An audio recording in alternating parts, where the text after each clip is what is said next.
تدبير المرحلة المقبلة.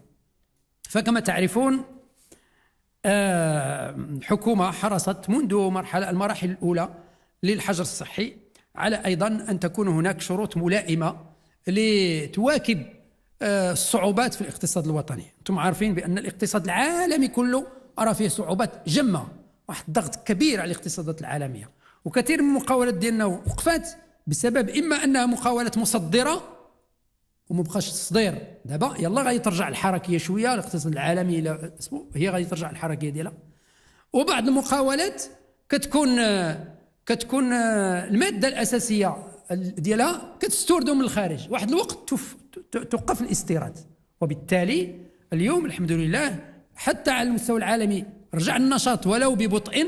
فنحن مقاولاتنا أيضا حتى هذه المرتبطة بالطلب الخارجي أو بالعرض الخارجي حتى هي بدأت ترجع، وحتى هي ببطء أيضا. هناك مقاولات أخرى لم توقفت لأسباب متعددة مرتبطة بالحجر الصحي، إما النقل، إما البعد، إما التخوف ديال المستخدمين، وإما إما وجود بؤر، وإما ضرورة تهيئة الإجراءات الاحترازية في المعامل وفي بعض باش يهيئوا باش يمكن يستأنفوا النشاط في أمان.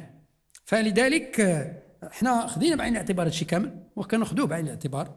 وأريد أن أقول بأن الرهان الأساسي في المرحلة المقبلة هو إعادة إنعاش الاقتصاد الوطني، استئناف الأنشطة الاقتصادية والتجارية والخدماتية كما كانت وربما أفضل إن شاء الله، وهذا سيتحقق بتضافر جهود مختلف المتدخلين.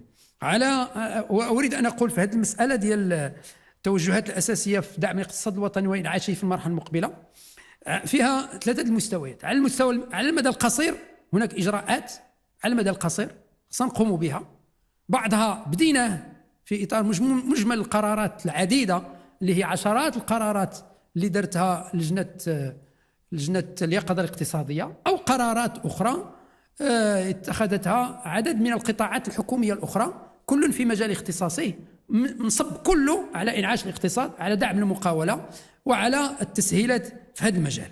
ولكن الأهم في هذا المدى القصير هو إخراج قانون مالية تعديلي برسم سنة 2020، وهذا المشروع القانوني التعديلي إن شاء الله غيتعرض على المجلس الوزاري مقبل التوجهات العامة ديالو قبل أن يعرض مشروع القانون المالية بنفسه على مجلس الحكومة ليحال على البرلمان. على المدى المتوسط سيستفاد من خطة للإنعاش الاقتصادي، والتي نحن بصدد بلورتها بتنسيق مع مختلف المتدخلين.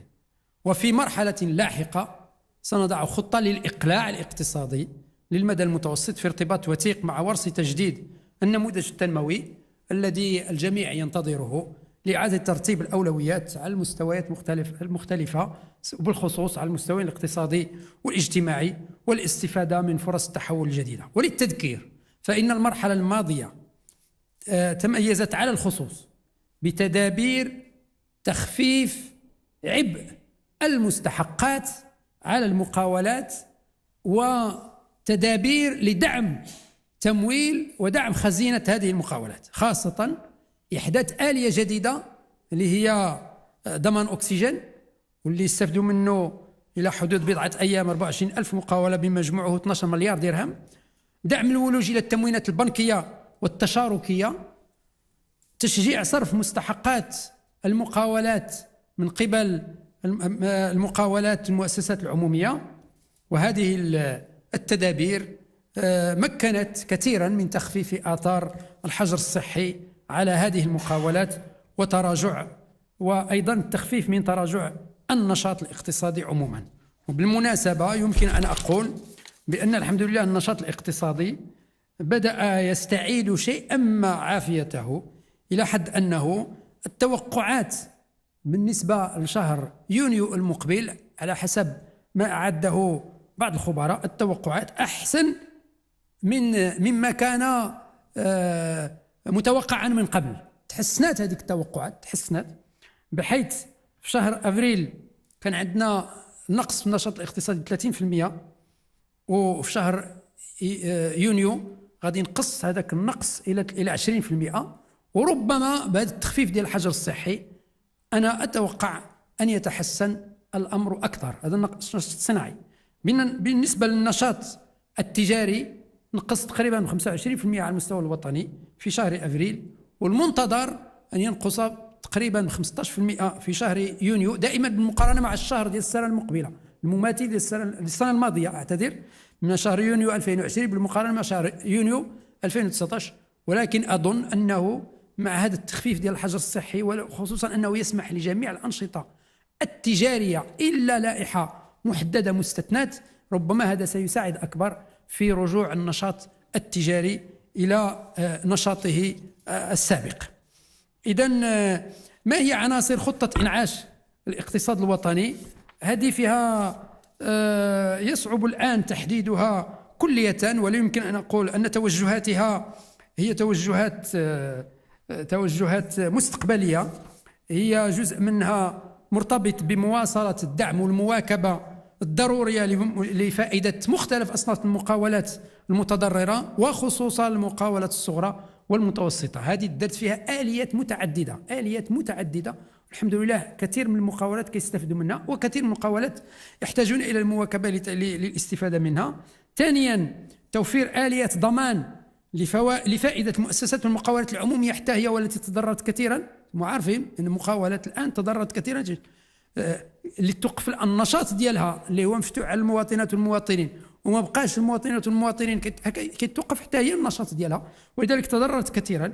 وبالتالي غادي يكون هناك آليات لدعمها لتستطيع أن ترجع إلى سابق نشاطها من قبل، وخصوصا أن كلها تؤدي خدمات عمومية.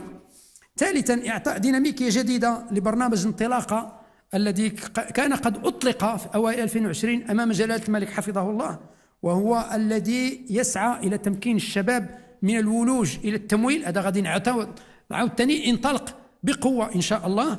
رابعا تخصيص القطاعات الأكثر تأثرا بتداعيات الأزمة بدعم خاص وببرامج خاصة، وهي قد أعدت، مثل السياحة مثلا، مثل مختلف القطاعات الاقتصادية المرتبطة بالسياحة. توطيد الاستثمار العمومي من خلال آلية التمويل المبتكرة اللي كنا بديناها، دابا يلاه غادي تاخذ المجرى ديالها وغادي تشتغل، وخصوصا شراكة قطاع عام قطاع خاص وغيره من التمويلات الأخرى لدعم القطاع العمومي. سادسا إحداث صندوق استثماري عمومي بهدف تهيئة ظروف مواتية لتنشيط ديناميكية الاقتصاد والتشغيل بعد تجاوز هذه المرحلة ديال كوفيد 19. وأخيرا توفير بيئة ملائمة للإقطاع الاقتصادي من خلال تسريع عدد من الإصلاحات الهيكلية التي كنا قد بدأناها، فمنها إدماج القطاع غير المهيكل، منها تبسيط المساطر والإجراءات الإدارية. راه أنتم كاين قانون خاص بهذا المجال صدق عليه. رقمنة الإدارة، كاين قانون خاص بالنسبة للإدارة الرقمية. تسريع ورش لا تمركز الإداري اللي كان في المراحل ديالو الأخيرة بقى لي غير أسبوع أسبوعين، الحجر الصحي توقف، دابا غادي نكملوا هذيك المسيرة هذاك أسبوع ولا أسبوعين وهكذا. إذن أمامنا كثير من الإجراءات ذات الطابع الهيكلي وذات الطابع بعيد المدى، والذي سيمكننا من الإقلاع. بطبيعة الحال ذات الطابع الاجتماعي أيضا هناك إجراءات برامج كاملة.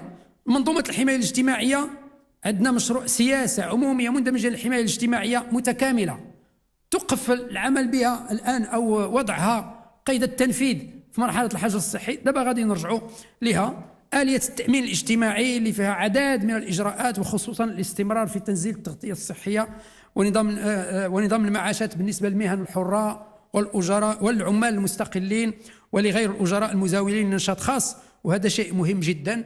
إحداث السجل الاجتماعي الموحد والوكالة الوطنية، ونحن ننتظر المصادقة عليه نهائيا في البرلمان باش يبدأ العمل ديالو نطوروه، وهذا سيمكن من تطوير منظومة استهداف المستفيدين. وهذا كله إذن أمامنا عدد من الإصلاحات الهيكلية، بعضها بدأ يجب أن يستمر، وبعضها لم يبدأ أو قريب من أن يكون في المراحل ديالو الأخيرة.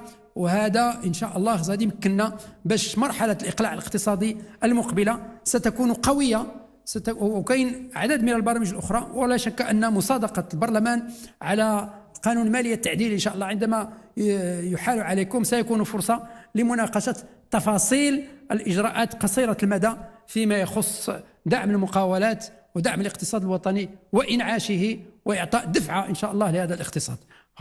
أخيرا أريد أن أقول بأني أنا شخصيا على حسب ما عاينته في هذه المراحل كلها اللي قطعناها الحمد لله بنجاح، أنا متفائل جدا، لأن داك الشيء اللي شفت من الشعب المغربي من التضامن ومن التعبئة ومن الانخراط كل في مجاله، المهندسين اللي صنعوا آلية ديال التنفس الاصطناعي، المقاولات التعبئات الكمامات اللي كان دابا الآن صدرنا 18 مليون ديال الكمامة ل 11 دولة اللي صدرنا لها الكمامات إلى حد الساعة، وهذا نتيجة جهد ديال عدد من المقاولات ومن رجال الأعمال المغاربة، وأيضا الاكتفاء الذاتي في عدد من الأمور الأخرى المرتبطة بمواجهة كوفيد-19، وأيضا المعلوماتيين اللي اشتغلوا الحمد لله كانت قفزة مهمة في عدد من الأمور، لا فيما يخص الإدارة نفسها اللي اليوم 3 شهور درت فيه أكثر من مسير ديال 3 سنوات فيما يخص الرقمنة، ولكن أيضا الشركات والمؤسسات والمواطنين والشباب الحمد لله